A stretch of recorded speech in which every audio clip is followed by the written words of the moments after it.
আসসালামু আলাইকুম। আজকের বিষয় হচ্ছে বাচ্চাদের বদনজর লাগা। বদনজর লাগলে আপনাকে আগে বুঝতে হবে যে বাচ্চার বদনজর লাগেছে, এবং এই জন্য আলামতগুলো আগে চিনতে হবে।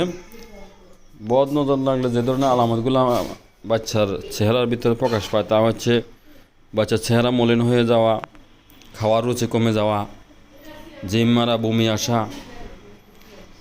অমনোযোগী হওয়া, খেলতে না যাওয়া। এই ধরনের লক্ষণগুলো দেখলে বুঝতে পারবেন বাচ্চার বদনজর লেগেছে। বেশিরভাগ ক্ষেত্রে বাচ্চাকে কোথাও ঘুরতে নিয়ে গেলে বদনজর লেগে যায়, অনেক অনেক কথা বলে ফেলে। সেই ক্ষেত্রে আপনাকে বুঝতে হবে যে কার নজর লাগছে। যদি তা না ধরতে পারেন তাহলে প্রথম অবস্থায় নিজেদের পিতামাতার হাত মুখ ধোয়া পানি বাচ্চার মাথার উপর ঢেলে দিবেন। এতে যদি সমস্যা কেটে যায় তাহলে তো ভালো, আর যদি না কেটে যায় তাহলে আপনি এক বালতি পানি নেবেন, পানিতে 7 বার দুরূদ পরে 7টি ফু দিবেন, 7 বার সূরা ফাতিহা পরে 7টি ফু দিবেন, 7 বার আয়াতুল কুরসি পরে 7টি ফু দিবেন, এবং 7 বার সাইরকুল পরে 7টি করে ফু দিবেন। সর্বশেষ দুরূদ শরীফ পড়বেন 7 বার। দুরূদ শরীফ করে এই এক বালতি পানি 7টি ফু দিয়ে এক বালতি পানি রেডি করে এর থেকে 1 লিটার পানি রেখে দেবেন।